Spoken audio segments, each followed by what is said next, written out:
I would like to call the August 27th, 2025 Planning and Zoning Commission regular meeting to order. If you're able, please rise and join me with the Pledge of Allegiance.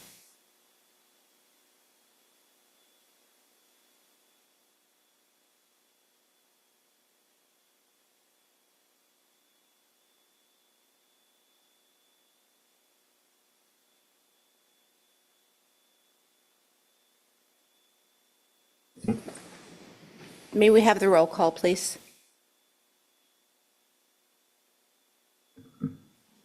Chair Twait. Absent. Commissioner Reveal. Here. Thank you. Commissioner Petty. Here. Here. Thank you. Vice Chair Ursley. Present. Thank you. Commissioner Kraus. Here. Thank you. Commissioner Fikes. Yes. Thank you. Commissioner Woodard. Here.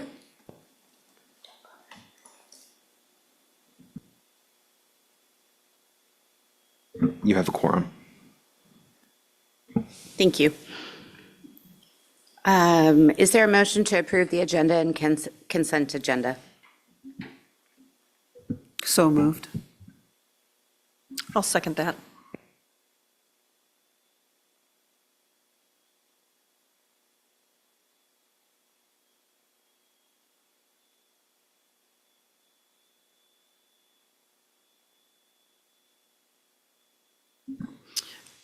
In that motion, I'd like to make sure that that laydown is included in our agenda, please.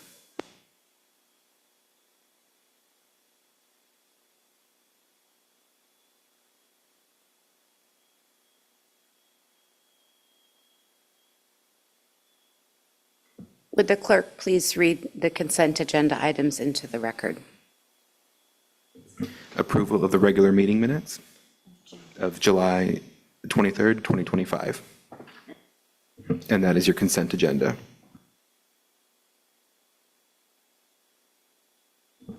Are there any public comments on any of the consent agenda items just read by the clerk? Anybody online? No. Are there any objections or approving the agenda and consent agenda?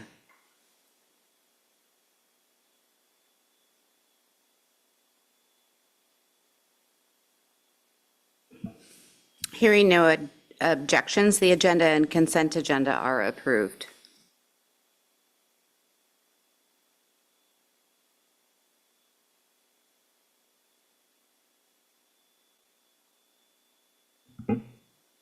We have no scheduled public comment. Moving on to item D, is there anyone from the public wishing to speak to anything that is not on the agenda? No.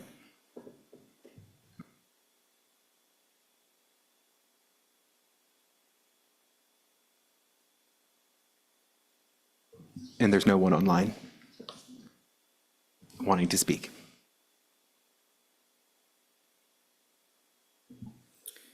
This brings us to consideration of plats. The first preliminary plat before us tonight is Resolution PZ 2025-27, recommending approval of preliminary plat Valhalla Heights subdivision, Thompson replat lots 8, 9, 27, and 28, Block 7, Valhalla Heights subdivision, Part 3, Township 5 North, Range 10 West, Section 6, Seward Meridian to the Kenai Peninsula Borough in the Rural Residential Zoning District. Is there a motion to approve Resolution PZ 2025-27? Commissioner Woodard? I move to approve Resolution PZ 2025-27, recommending approval of the preliminary plat. I'll second that, please. Director Buettner, can we have the staff report, please? Thank you, Vice Chair Ursley. So a preliminary plat has been submitted from Edge Survey and Design LLC on behalf of the property owner for a replat of lots 8, 9, 27, and 28, Block 7, Valhalla Heights subdivision, Part 3, Township 5 North, Range 10 West, Section 6, Seward Meridian to create one parcel. The proposed replat meets a minimum lot size requirement of 20,000 square feet, or approximately 0.47 acres, for the rural residential zoning district. The size of the proposed lot is approximately 87,294 square feet, or 2.004 acres. City water and wastewater are not available along Standard Drive, and developments on the proposed lot already have an established private well and septic system. Any expansion of the system will be subject to regulations set forth by the Alaska Department of Environmental Conservation. Direct access to the proposed lot is provided via Standard Drive, a maintained gravel city road. The owner intends to retain their access driveway onto Standard Drive. If approved, the owners intend to keep the 190 Standard Drive address as the primary structure is already addressed as such.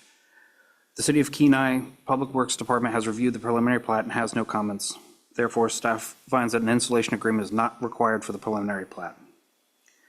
Prior to development, the City of Kenai Floodplain Administrator should be contacted for information and regulations. The City of Kenai Floodplain Administrator has reviewed the preliminary plat and has no comments. Staff finds that the preliminary plat for a replat of lots 8, 9, 27, and 28, Block 7, Valhalla Heights Subdivision Part 3, Township 5 North, Range 10 West, Section 6, Seward Meridian, meets the following requirements, Title 14 of Kenai Municipal Code, and aligns with the intent of the Kenai zoning code. Pursuant to KMC 14.10.070 subdivision design standards, the preliminary plat for subdivision, subject to the listed conditions, provides utility access easements, provides satisfactory and desirable building sites in the existing well and septic system, is subject to the regulatory requirements of the Alaska Department of Environmental Conservation. Pursuant to KMC 14.10.080, minimum improvement required, the right-of-way within the proposed preliminary plat exists prior to this plat. The right-of-way is a continuation of an existing street and is determined acceptable access. Therefore, an installation agreement is not required. Pursuant to 14.24.010, minimum lot area requirements, the preliminary plat meets the city standards for a minimum lot size in the rural residential zoning district of 20,000 square feet with a proposed lot size of 2.004 acres, or approximately 87,294 square feet. Pursuant to KMC 14.24.020, general requirements, the preliminary plat meets city standards for minimum lot width and depth and access utility easements. Compliance with the maximum lot coverage, maximum height, and setbacks will be reviewed during the building permit review. Staff recommendation, staff finds that the proposed preliminary plat for the Valhalla Heights subdivision Thompson replat meets the general standards of Kenai Municipal Code, Chapter 14.10 subdivision regulations, and Chapter 14.24 development requirements table, and hereby recommends that the Planning and Zoning Commission recommend approval of resolution number PZ 2025-27 for replat of lots 8, 9, 27, and 28, Block 7, Valhalla Heights subdivision Part 3, Township 5 North, Range 10 West, Section 6, Seward Meridian to the Kenai Peninsula Borough, subject to the following conditions. 1, further development of the property will conform to all federal, state of Alaska, and local regulations. And 2, a plat note added to the final plat to prohibit access from Phillips Drive to avoid double frontage in accordance with KMC 14.10.070E2. That is a staff report.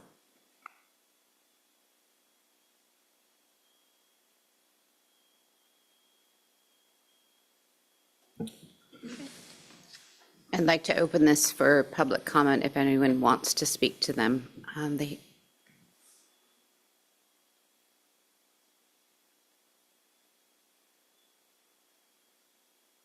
Is there anybody online? There's nobody online wanting to speak.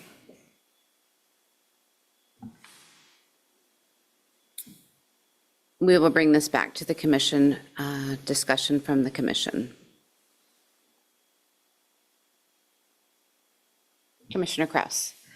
Can you explain to me what the double frontage rule is and why it exists? Double frontage, essentially, if the lot theoretically could be accessed from two different roads, oftentimes can lead to potential concerns as to where the access is for emergency, for addressing is one thing, and also for the cohesiveness of a neighborhood. You don't necessarily generally it's not ideal to have access from one lot to another, or from one road to another through a lot. So it just avoids people using it as a shortcut or anything like that. So in this case, we did talk with the surveyor who worked with the property owner that they do not intend to access Phillips Drive at the rear of their property. But because the lot will actually touch both, we just wanted to make sure that's clarified, and retain it as it is currently developed. So I did look this up on the satellite overview imagery, and so there is actually nothing on those two lots that front Phillips, but as of now, he's not interested in it, but what if later he wants to put a rental on there? Would they have to access through his property?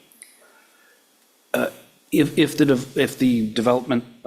proposed development like that were to occur, most likely would be re-subdivided.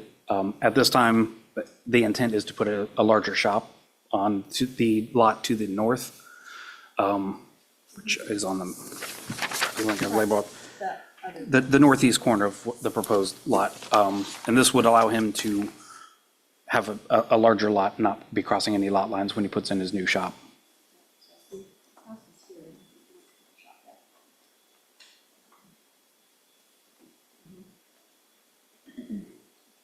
All right, thank you. Does that make any adjustments to any of the utility easements?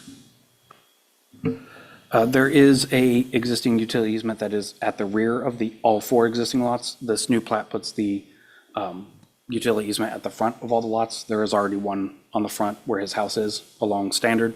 This adds a new utility easement along Phillips, not necessarily for this particular lot, but for continuity between the lots on Phillips. But it eliminates it going right through the middle of his property.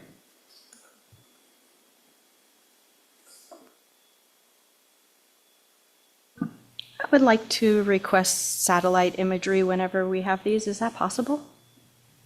Yes, going forward, I'll make sure it's satellite imagery as well.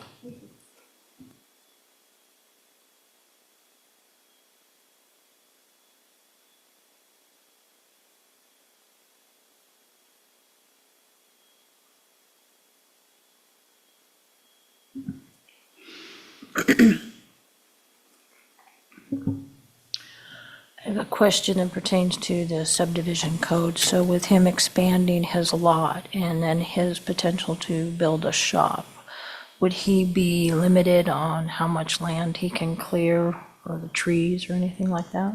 That might impact the folks on the other side of Phillips Drive there? In residential areas where it's only a single family, there is no requirement on the land clearing. It's only for multifamily, commercial, and industrial land. However, having talked to the landowner, his intent is to keep his development towards Standard, where it's already pretty much cleared anyways. At this point, he did not have any plans to really alter the trees or the back part of his property any more so than it already has. Thank you. If there were covenants for the neighborhood that said you could only remove a certain percentage of the trees, would city zoning overrule covenants? No, we wouldn't overrule covenants, but we would not be able to enforce those covenants. That would be an organization like a homeowners organization in that neighborhood. If they chose to formalize it into, let's say, a different zoning district, some neighborhoods where they've gone to rural residential 1, which is a little more restrictive than our normal, they could go that way, but we would not supersede the covenants. Would it be prudent to review the covenants when we're making these decisions to see if they have any conflict? If they are available, we do make them available. If we dig them up throughout, if they've been recorded, we do search for them, but if they're not officially recorded, like on the recorder's website, short of somebody else in the neighborhood alerting us to the fact that they're there, we may not be able to find them through our normal means of research. Stewart Title pulls all of the liens to see if there's any liens, and lets us know whether or not here in this statement that they provided. They could certainly pull the covenants as well. And generally, when we do have them, where we've been alerted that they've been there, the title company generally does find them. But again, they're doing a lot of the same thing we're doing, is looking through the recorder's website to find if anything applies to the property.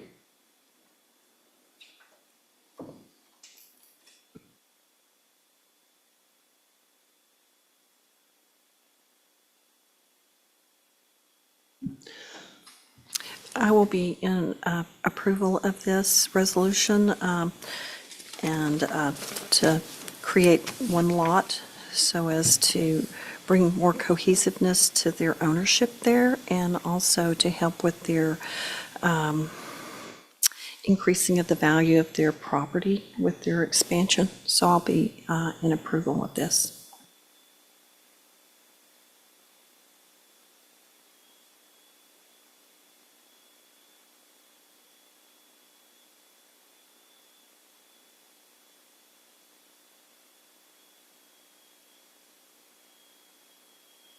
Clerk, please call the roll.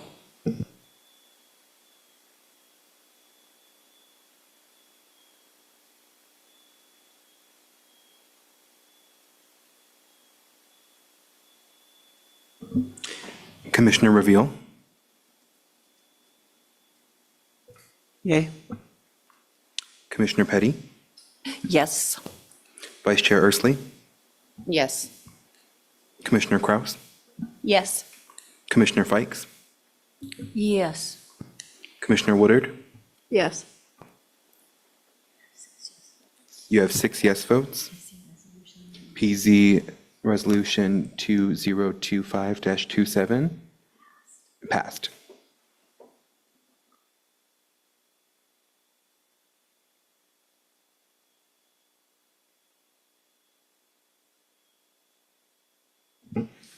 Item F, public hearings. Resolution PZ 2025-26, recommending the Kenai City Council amend the official zoning map by rezoning 13 properties zoned with multiple zones and assigning one zoning district per parcel tract or government lot. Is there a motion to approve Resolution PZ 2025-26? Commissioner Woodard? I move that Resolution PZ 2025-26, recommending Kenai City Council amend the official zoning map.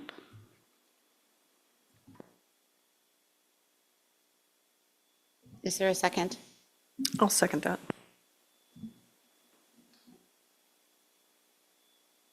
Director Buettner, can we have the staff report, please? Thank you, Vice Chair Ursley. I will try to get my papers in order. I apologize.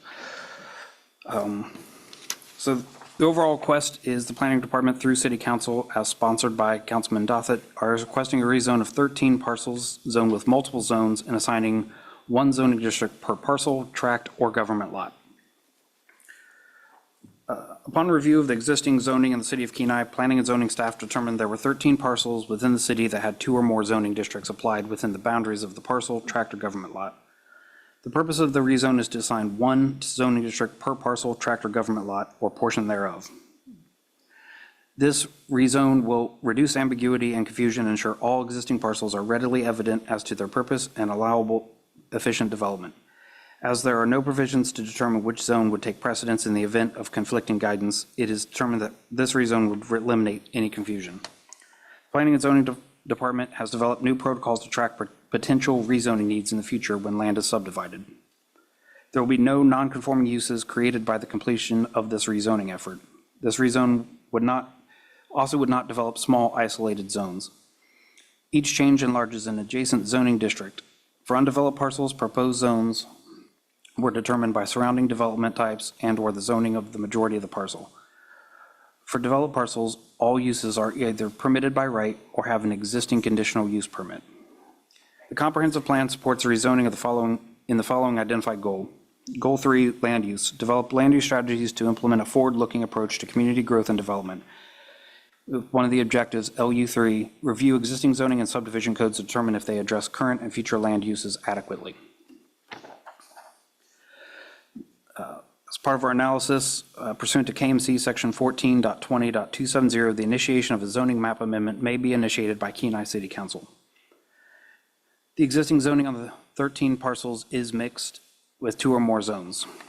And those are on, if you're in the packet, 20 and 21 show all the different parcels that are impacted. The intent of the zoning code is to establish boundaries that follow recognizable limits such as the center lines of streets, platted lot lines, city limits or section lines, or shorelines or riverbanks. Split zones violated these rules of interpretation and may allow conflicting land uses to be allowable within the same parcel. This confusion may delay development as staff, contractors, and landowners determine the appropriate path forward on each split zone parcel. The proposed zoning is to apply the zone that currently covers the largest portion of the parcel to choose one of the current zones that allows for the development by right, or if requested by the landowner to enlarge a neighboring zoning district. The intent of this rezone is not to change the use of the land as is currently being used. This rezone would apply one of the current zones across the entire parcel, tract, or government lot. Only at the request of a landowner would a change to the zoning be made, and only if it enlarges a neighboring zoning district on land they also own. No non-conforming uses would be created as a result of this rezoning action. Furthermore, no spot zones or small isolated zoning districts would be created. The planning department has determined that split zones, while not explicitly prohibited by Kenai Municipal Code, do allow for that confusion when landowners seek to develop or otherwise improve their property. Conflicting land uses and development requirements allow potential confusion, incorrect interpretation. City of Kenai's administration strives to reduce or eliminate barriers to development, and streamlining the development process by eliminating split zones allows for faster processing of building permits and other related documents. Pursuant to KMC 14.20.280, notices of the public hearing for the rezone were mailed to property owners within a 300-foot periphery of all subject properties. City staff published notice of the public hearing in the Peninsula Clarion, and notification was posted. Public and landowner comments have been received, including 2 that were added by the laydown this evening, and are attached to this report. Based on the findings and analysis in this staff report, staff recommends the Planning and Zoning Commission recommend approval of the rezone request for the 13 parcels listed above. Planning and Zoning Commission's recommendation will be forwarded to City Council for consideration.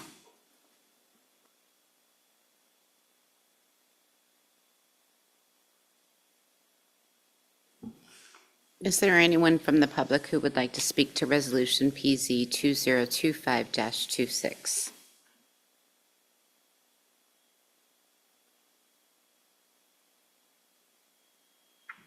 Any remote attendings wishing to speak? There is nobody online wishing to speak.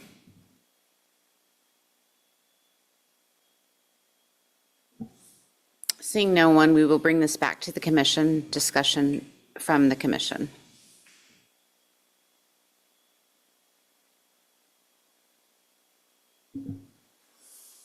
So I'm sorry, Commissioner Fikes. through the chair, on page 35, it shows the Boys and Girls Club getting rezoned to urban residential. Correct. The urban residential is the least restrictive. At this time, it's still not a perfect system. They still would have a CUP. Further efforts along that corridor may change the zoning of that corridor, but at this time, it's just to, essentially, we had to pick which one fit the best of the 2 that were on the parcel currently. We didn't want to, with all of these properties, we didn't want to tell the landowner what they could or couldn't do. We were trying to find the most appropriate zone that's already on their property and apply it to the entire parcel. So is there somebody staying there or living there? No, originally when the land was subdivided, the blue part, which is suburban residential, was where their main building. When the city subsequently gave them land to the south of that, land even further to the south was also urban residential, had not been developed. And when it got replatted and merged into one lot, the zoning never changed, which is the case on most of these issues. So they still will have to have their conditional use permit, which they still meet all the requirements for. Like I said, this one's just trying to clean up the map itself, and then further discussions may be held with them and other owners up and down that corridor to explore potential changes in the future. But as of now, it's just, we're picking the winner of that parcel for the zoning. So most of the properties on that road are commercial, so I'm confused why we would be suburban residential or urban residential. They are commercial in nature, but they're not commercial by zone along that route. Hence why we may have further discussions with them, potentially the Lee Shore Center across the street is in the same boat. We may talk with them to see what options we may have in the future, but this one was not to, start changing a lot of things throughout the city without their consent. We wanted just to clean up the map, make things explicit for them that exactly what is currently allowable. Okay, thank you. Commissioner Kraus. Is this an all or nothing approval?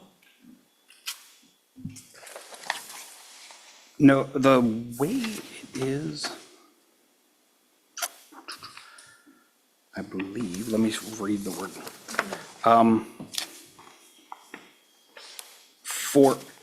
For us, we're making a recommendation. The way the ordinance is written, section 1, which is where this same table is listed, they could alter line by line with putting a motion on the floor to amend it.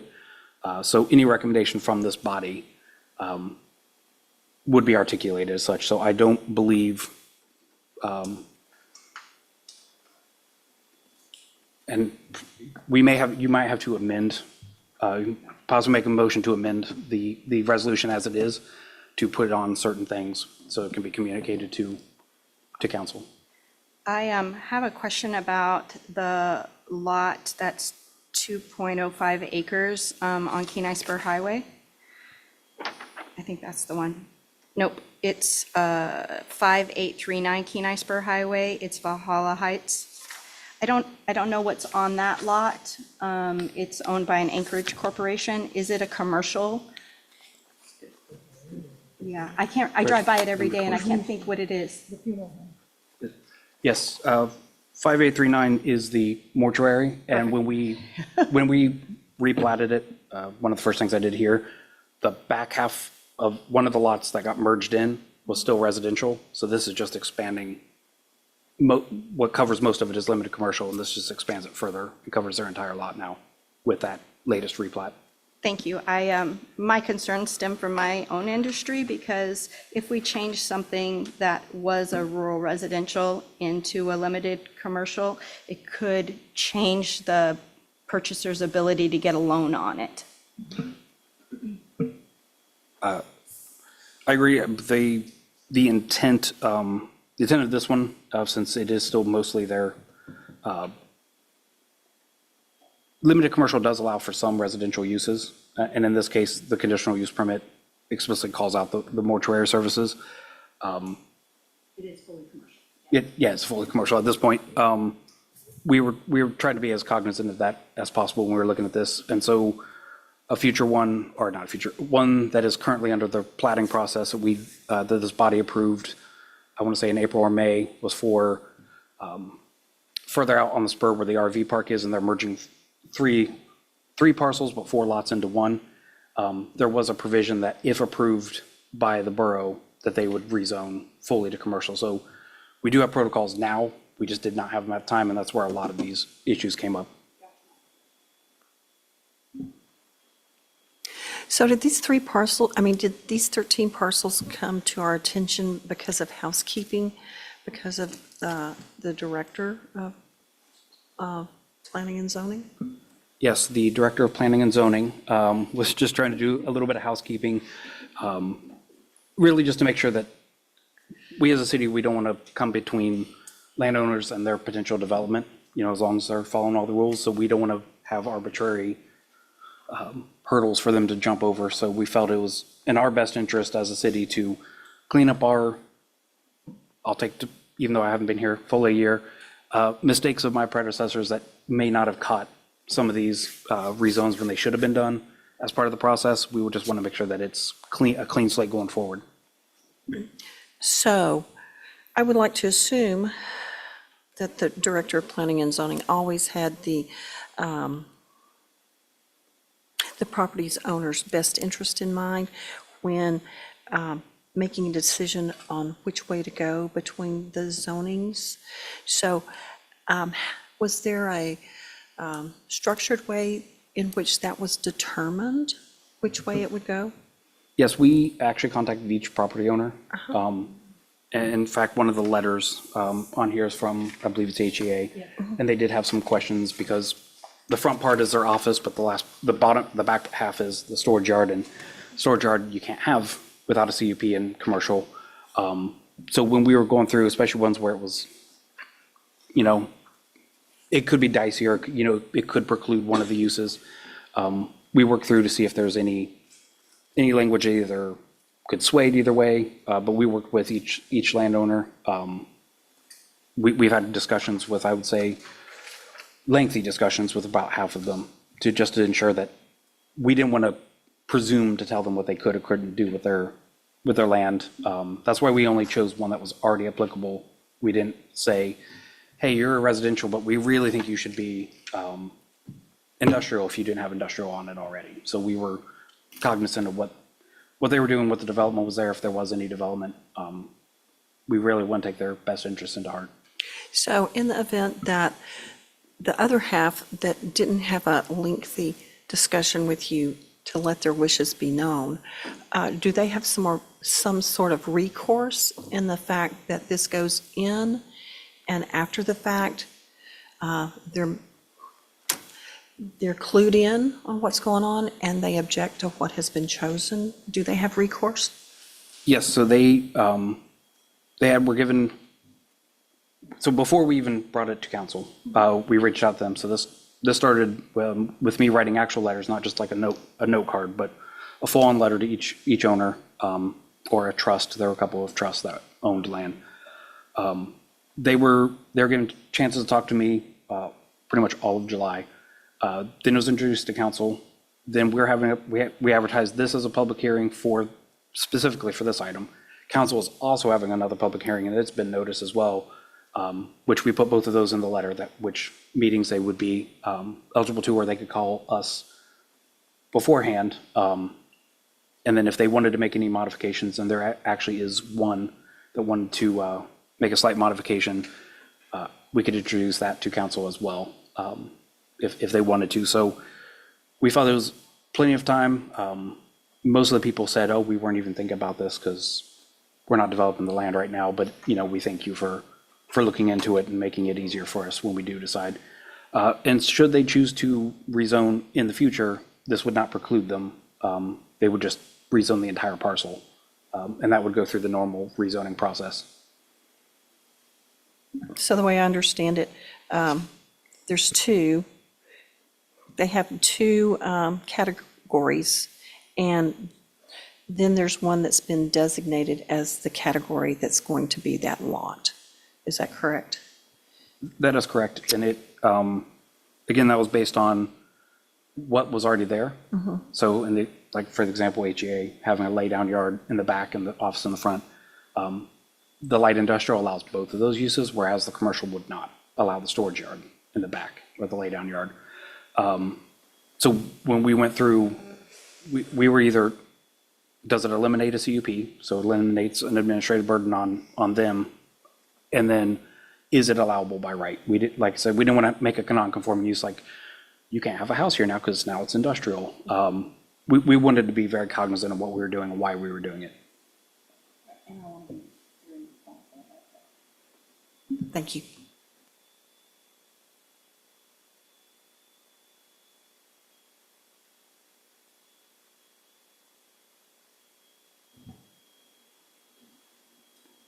Clerk, please call for the vote. Commissioner Petty, Yes. Vice Chair Ursley, Yes. Commissioner Kraus, Yes. Commissioner Fikes, Yes.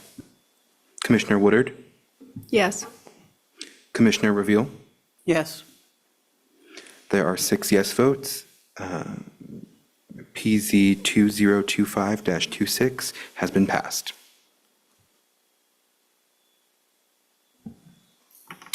We have no unfinished business, no moving on to item H, I need to request to be recused from this. I am an employee of Salamatoff Tribe and could have a potential conflict. And I will pass the gavel on to Commissioner Petty. Thank you. That brings us to the new business. The first item is action approval approving the transfer of a conditional use permit, PZ 2017-01, for the use of a hotel motel restaurant and bar on the property described as Tract B, Kenai Landing Subdivision 2021, addition location at 2291 Bowpicker Lane within the heavy industrial zoning district. Is there a motion to approve the conditional use permit transfer? I move to approve. Is this a good time to call for unanimous consent?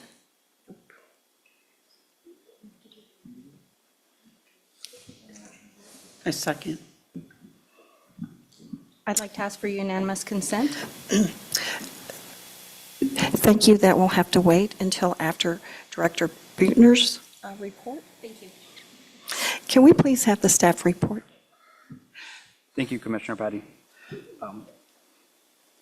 On behalf of the applicants, a request is made to the Planning and Zoning Commission to transfer the conditional use permits for the use of a hotel, motel, restaurant, and bar on the 20.99 acre property described as Tract B, Kenai Landing Subdivision 2021 Edition, located at 2291 Bowpicker Lane within the Heavy Industrial Zoning District to Salamatoff Tribe, doing business as Salamatoff Cannery Lodge, LLC. The original resolution number is PZ 03-43, which was amended in 2005 with resolution number PZ 05-03, and transferred in 2017 with PZ 2017-01. I will put a disclaimer, but I want to read this verbatim on behalf of the department and out of respect to the Salamatoff Tribe. This process was initiated in December 2022. According to available records, the initial process was not completed due to staff turnover in the planning department, and this should not reflect poorly on the applicant. To the applicant's credit, annual reports were completed in 2023 and 2024 as if the CUP was transferred, which would make them compliant through the date of this memorandum. The discovery of this incomplete transfer was brought about during a routine review of the Alaska Alcohol Marijuana Control Office license renewal.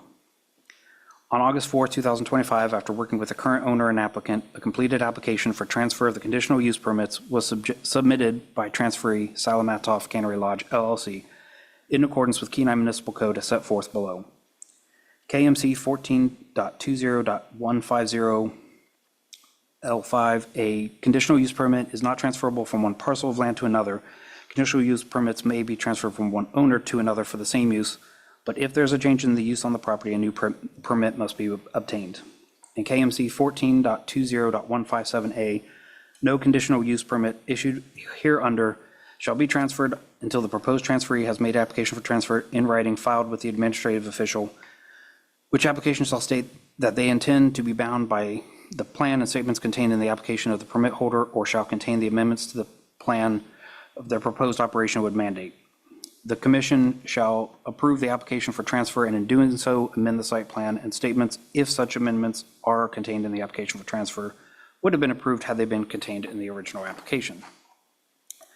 There will not be a change in use on the property.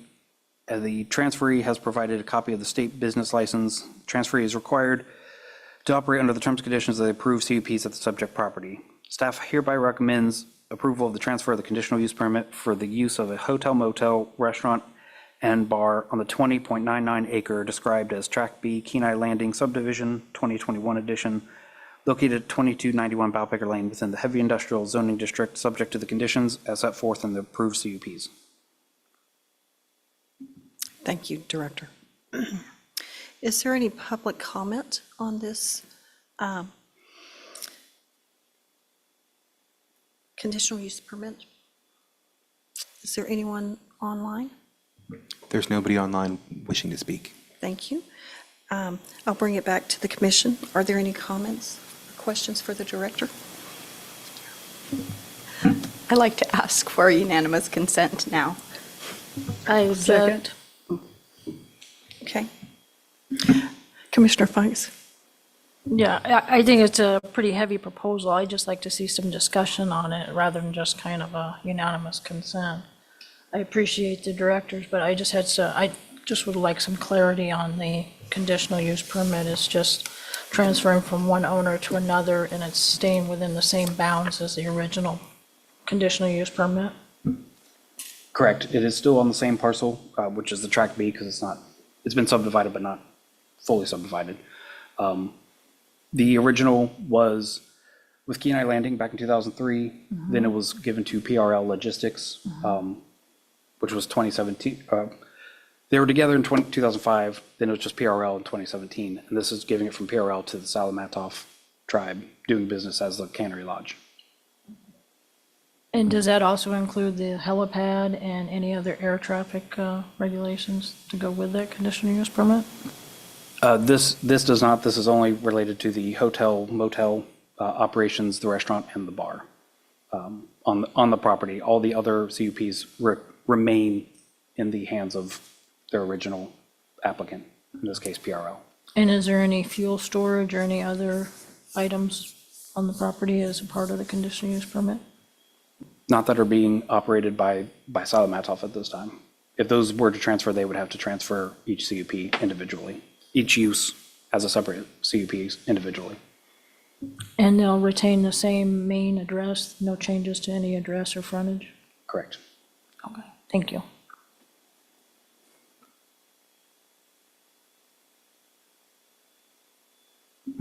Clerk, would you please call the roll?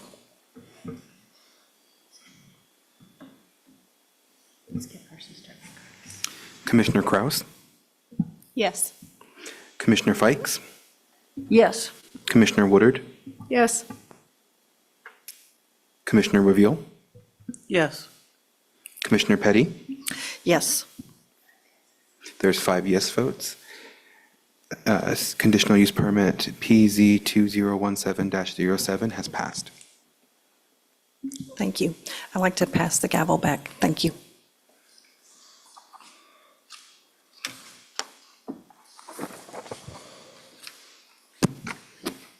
New business item 2, discussion Alaska Walkability Action Institute Kenai Peninsula Action Plan. I'd like to open it up for discussion.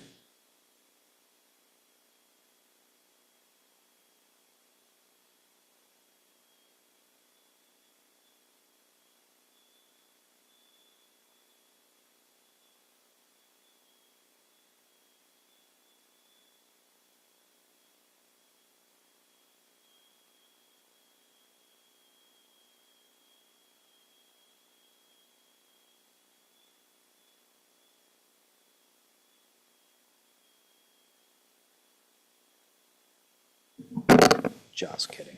You know me, I'm the planning director, Kevin Buettner, with City of Kenai, but I also have another member of our coalition.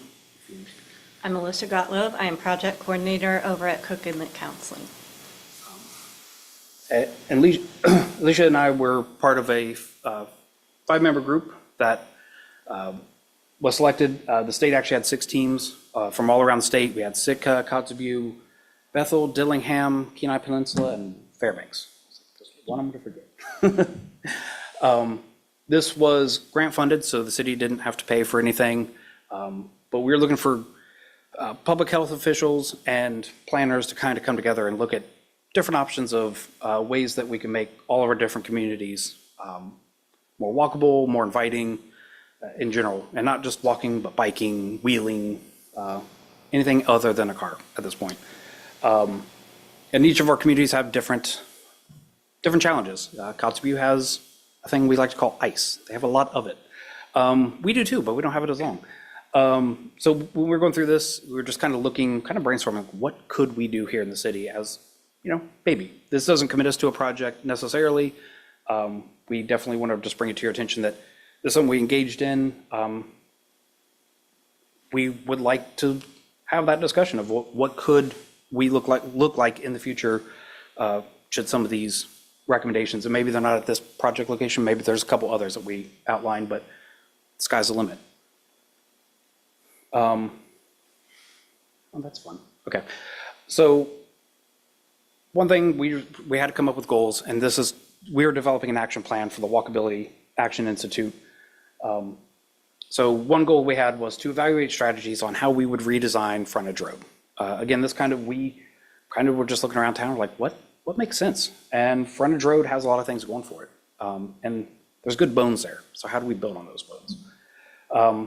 So we're looking at how could we incorporate more or better improved pedestrian bicycle infrastructure, enhanced landscaping along the route, aiming to create a traffic calming environment so it just feels safer, that different activities can happen with access to community services. There's restaurants and other businesses down there, banks, churches, the visitor centers on one end, coffee shop on the other, so kind of that. Pretty much we did Willow down to the visitor center was our focus area.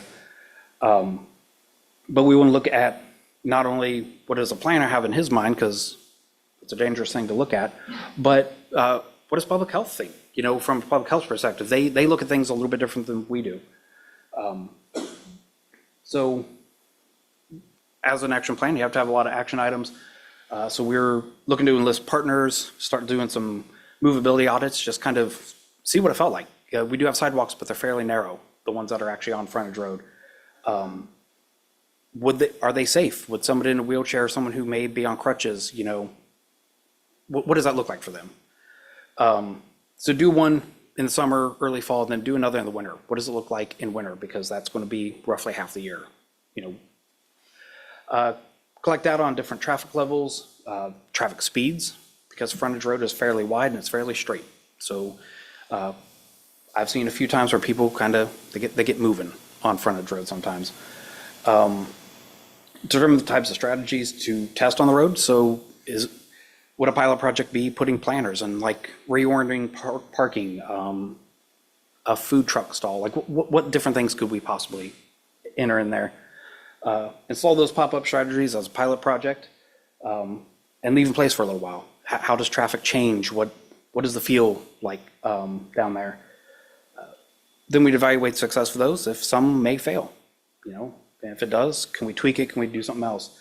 And then report out, and if we found something that was successful, possibly come up with some policy changes to more permanently install or implement some of those strategies.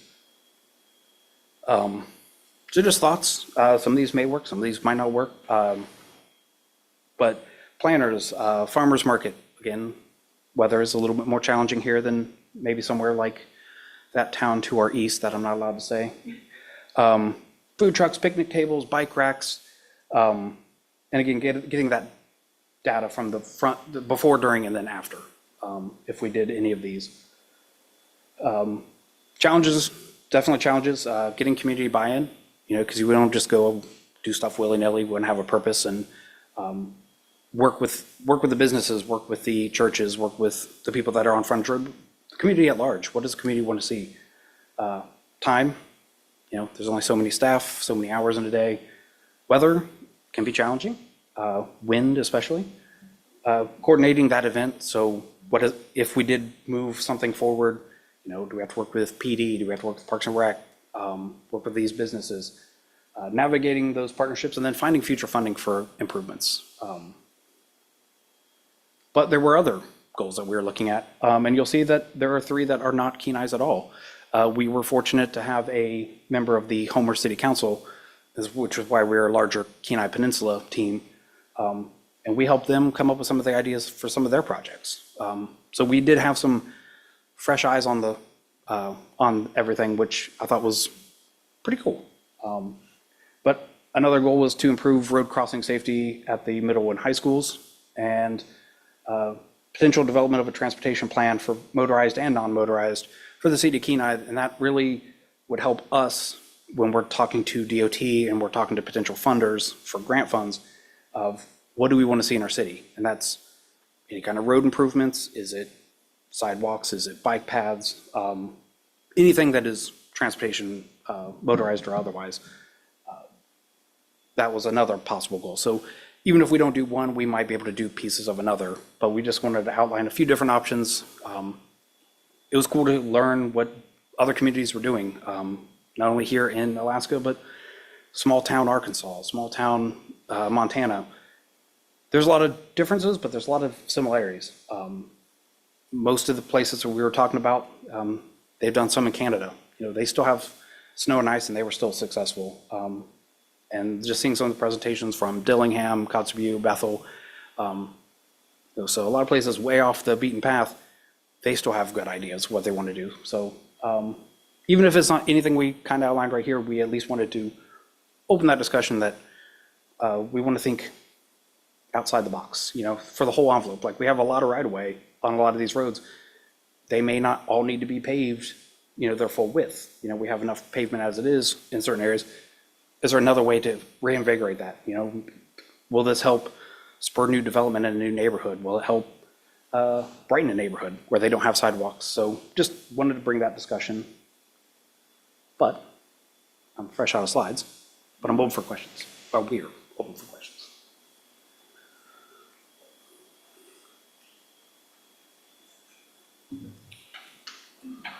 Is this an impact study that's going forward to the council? Is this impact study to garner input from us? Or is it just something for potential grants down the road?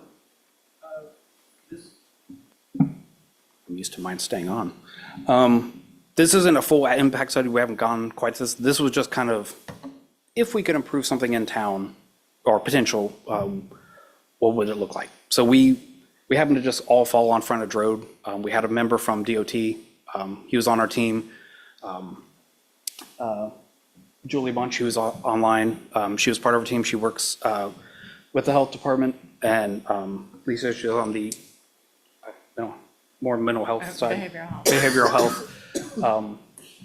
And then me with the planning background. We all kind of looked at it and we're like, there could be some improvements. So if we wanted to take this to another level, it might be something that I work with the commission to, you know, possibly look at certain areas. And like I said, if it's not Frontage Road and it's somewhere else, that's fine. We want to be proactive and look at places in the community that may be ripe for improvement, so that if those dollars do come down, and safety dollars are usually, no matter the federal administration, generally safety dollars they usually keep flowing.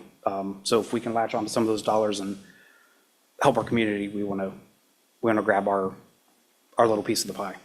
Can I add, as part of the Walkability Action Institute, they do, it's not definite, just given the current funding issues within the grant system, but there's a potential for them to give us some funding for like the pop-up projects, the temporary ones, to see like, will this work? Will this improve?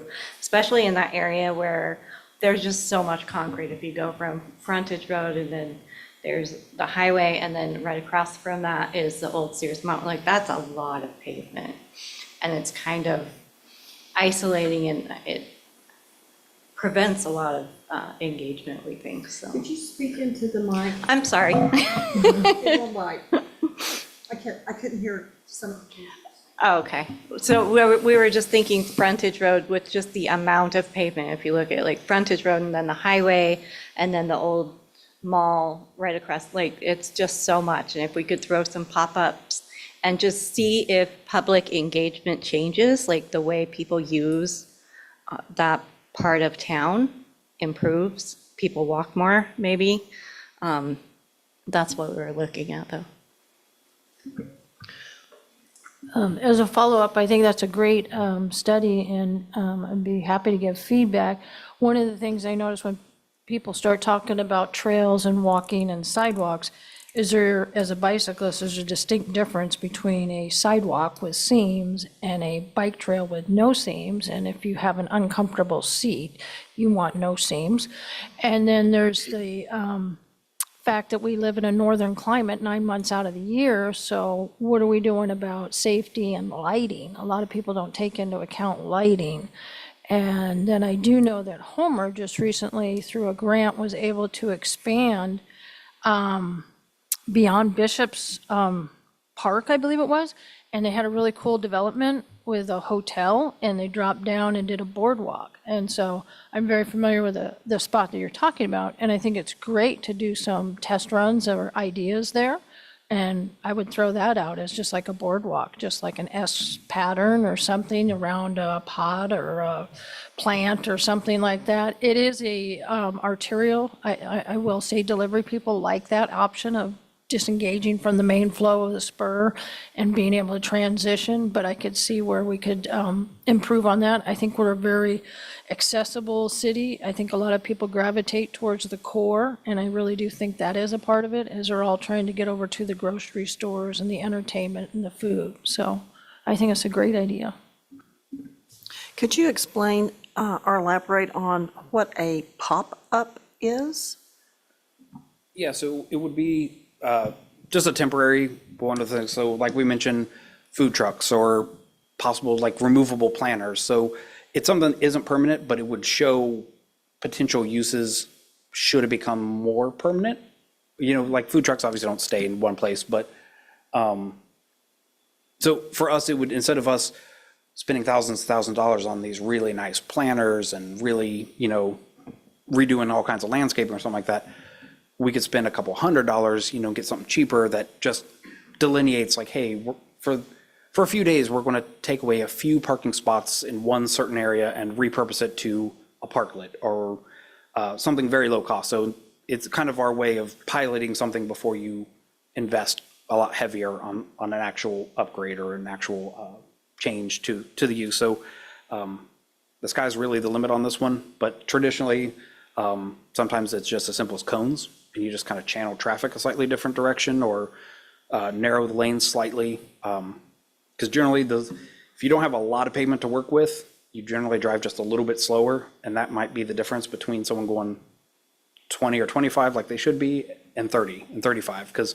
the higher the speeds, if you do have a pedestrian or a bicyclist that comes in conflict with that car, you are much likelier to have a serious injury or even a fatality at a higher speed than you are lower speed. So it's kind of, we're not saying the drivers can't be there, but how do they do it safely so that all the different modes of transportation work best together along a corridor? So back to your point, the pop-ups could be cheap cones that we already have, so we don't have to spend any money, or it could be, you know, very low cost items that mimic what a final development could look like potentially. And that looks like Julie's online. We have Julie online.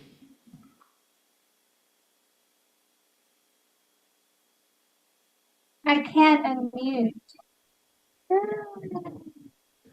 Can you hear me? Yes, Julie, we can hear you. Oh, okay. I was having trouble unmuting. So my name is Julie Bunch, and I am a Kenai Public Health nurse at the Kenai Public Health Center. I'm sorry, my camera is not working. I just wanted to add that the Active People Healthy Nation was an initiative that's been led by the CDC, the Center for Disease. And the goal of this was to get individuals to get them physical, to be active, use active transportation such as walking, biking, to increase physical activity and improve the rates of chronic disease, and also so that's where I'm at. I'm sorry. So that's where this began, and the Walkability Action Institute, we had a meeting in Anchorage. This team that you're seeing with Kevin and Alicia, and two others, we met in Anchorage with groups throughout the state. The national team came here and educated us on how to put together a strategic plan, which is essentially which Kevin has shared with you. And Frontage Road became an area where we thought in Kenai, what can we do to revitalize this area and get people to slow down? Meaning, if we have the means to provide places where they could utilize their bike, where they could get out and walk, what would that affect? Well, it would have positive effects on their health, for one, because they're not in their car just driving through the town.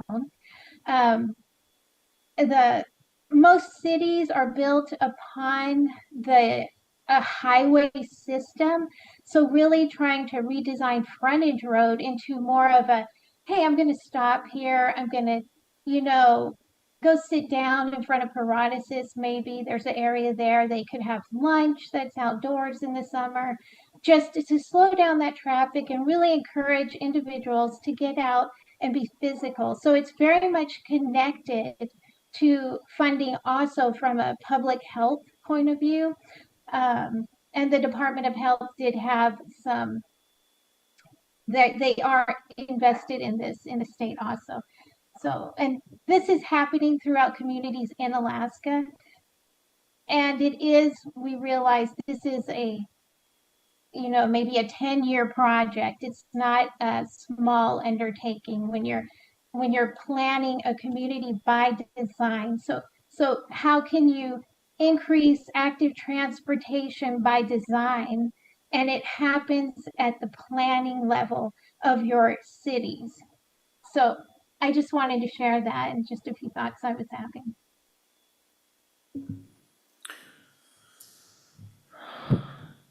I just wanted to, is she all done? Oh, I just wanted to tag on to that, some ideas or thoughts that I think of when you talk about the encouragement of pedestrians in a frontage road area, as we have a community garden, and an opportunity would be to turn some of that in, instead of a wide or 1.5 or 2 lanes, into 1 lane, and then part of it is going to be a greenery or a park strip with picnic tables and maybe some raised beds that Parks and Recs can help assist with community development for community gardens and that kind of thing. That was what came to my mind.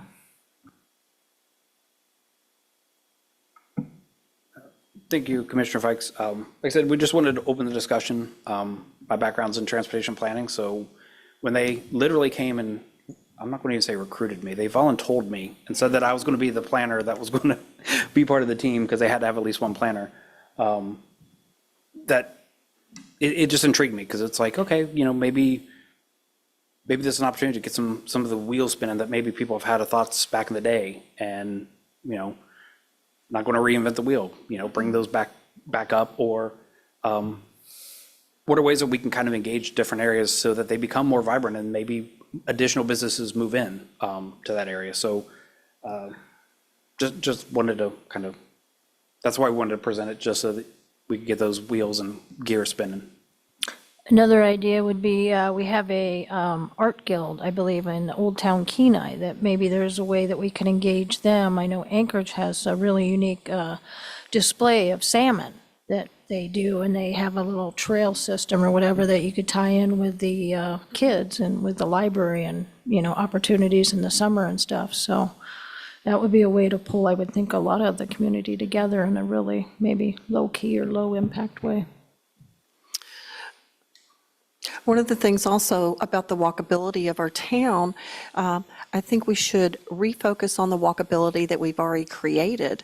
There's a huge potential there to update that, and I know that there were poems and pieces that were created by community members, and posts that were created so as to invite our community for that walkability space. And so also there is between over there on South Forest, where that beautiful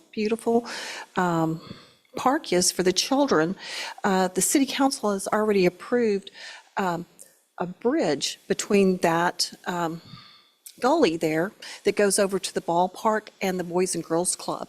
And I know that there was plans to have a trail that goes on that side as well, and develop the trail system that goes down to our beautiful beach. And our beautiful beach is one of our highest treasures that we have, and I think we should focus and highlight one of our treasures right there and get away from asphalt and cars and such as that. So anyway, those things are in the works, have been planned, and are in the planning stages. So I don't know if y'all had the opportunity to recognize that, or maybe you didn't know about it, but I just share that for your consideration moving forward. Thank you, Commissioner Petty.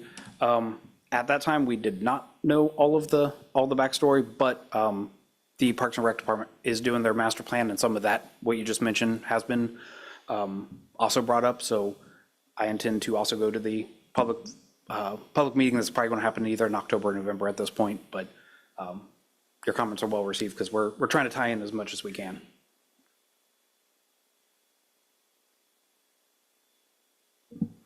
Well, I think it's very exciting, and I appreciate your work on all of this. And I think any improvement to the frontage area, which is getting pretty drab now since the Sears in the mall is not really operating the way it used to, would be very helpful for that part of town.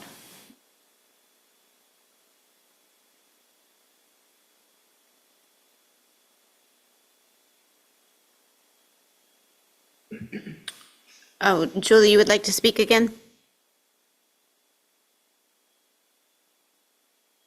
Yes, I just wanted to say thank you for letting us share the presentation, and some of the ideas that you are mentioning, we have been talking about.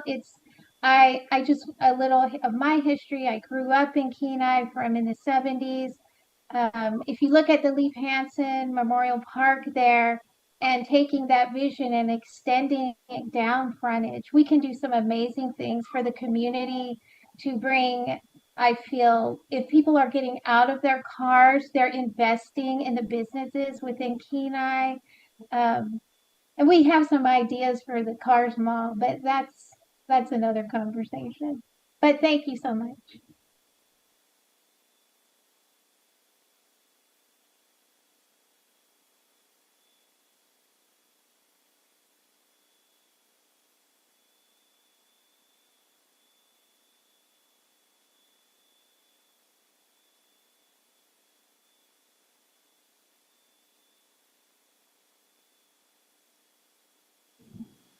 Moving on to item I, reports. Director Buettner, may we get your staff report, please?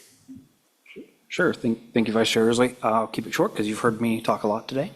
I just want to thank you for listening to not only that presentation, but bearing with us as we have our new admin. She's really up and coming with the code enforcement and a lot of other things in our department. She's currently helping out with the airport as they're also down in administrative assistant. So you might not see her too much in the next couple of weeks, but she is still in planning, I promise you. And just helping us do some housekeeping, get our shop in order so that we can do the best we can for the city moving forward. Thank you. I have no report at this time. May we get the Kenai Peninsula Borough Planning Report? Yes, we had met on the 11th, but we were meeting with the city here, so when we met on the 11th at the borough, we had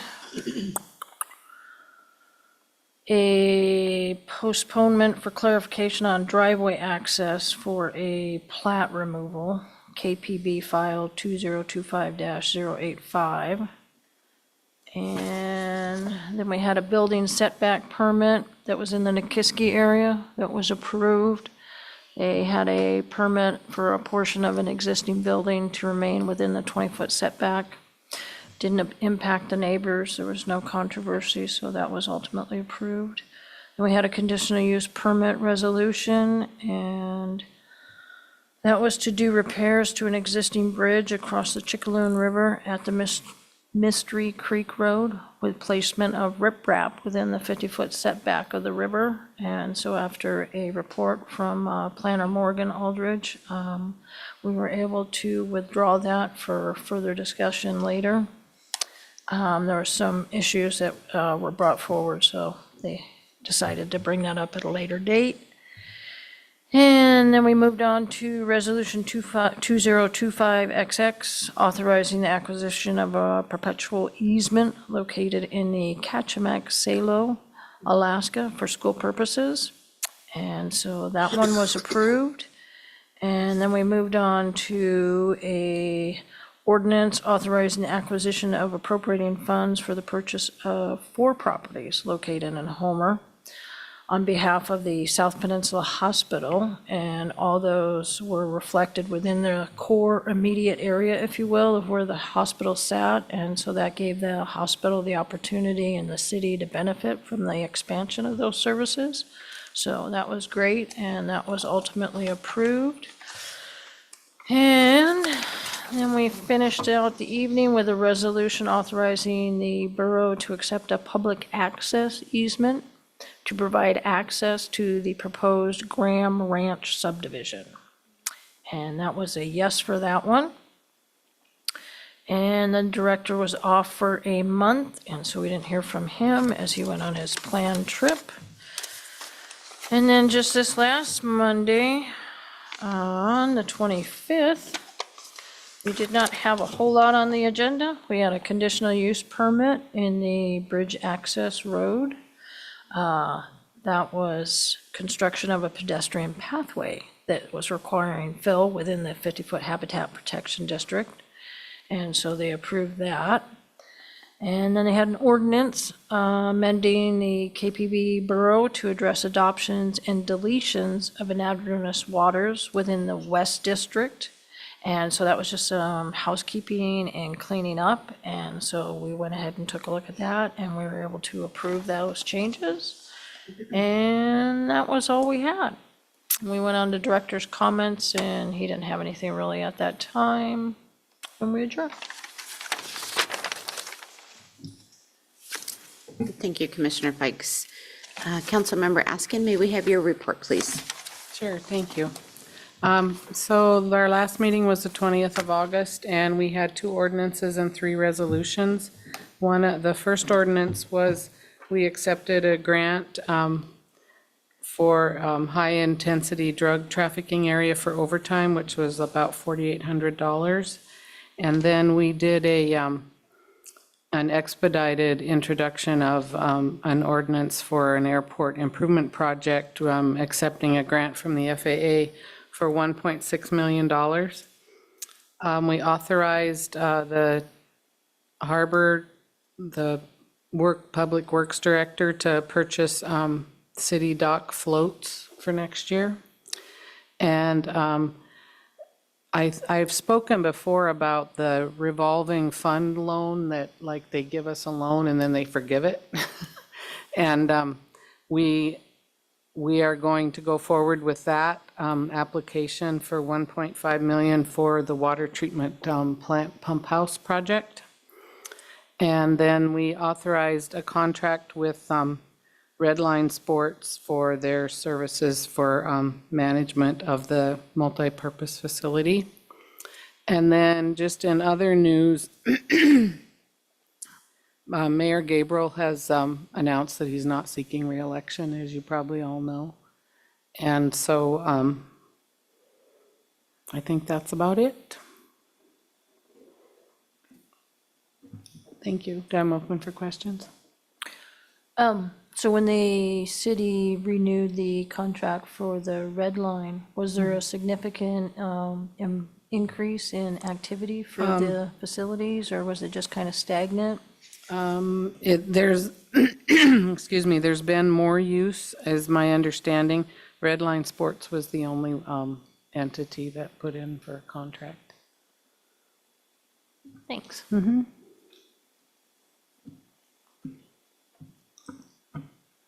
Thank you, Councilmember Askin. Is there anyone from the public wishing to, wait, item J, additional public comment. Is there anyone from the public wishing to comment? There's no one online. Item K, next meeting attendance. The next meeting is scheduled for September 10th, 2025. Is there anyone planning to be absent or attending remotely? Commissioner Reveal. I'll be absent. I'll be returning from Hawaii that day.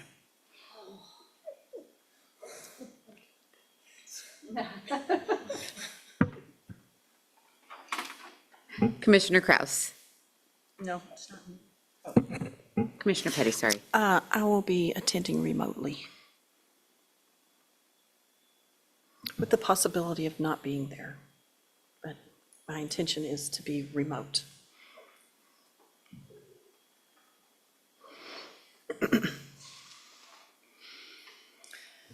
Commissioner Kraus.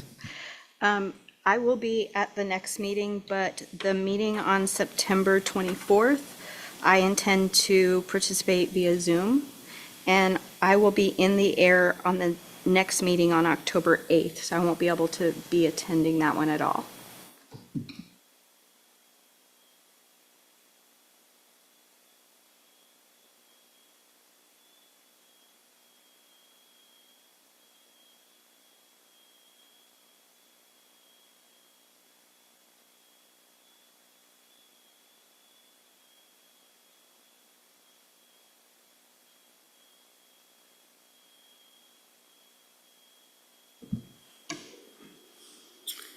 Item L, commission comments and questions.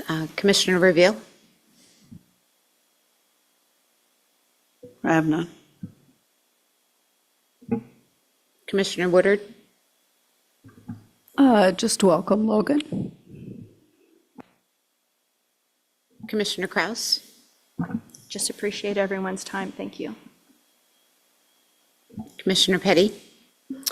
Yes, I'd like to welcome the new assistant clerk. Hope you have great longevity. And thank you for the director's, planning and zoning's thorough reports and extraneous information that you shared with us. Thank you. Commissioner Fikes? I'd just like to thank the director for your presentation. That was pretty exciting to hear about the impact study, so greatly appreciate that input and opportunity to share with the city. And again, thank you for the staff for all your attention to detail and thoroughness. It kind of makes it a little lighter and easier on us. So, thank you. We have no pending items. Seeing no further business before this body, we are adjourned. 8:17.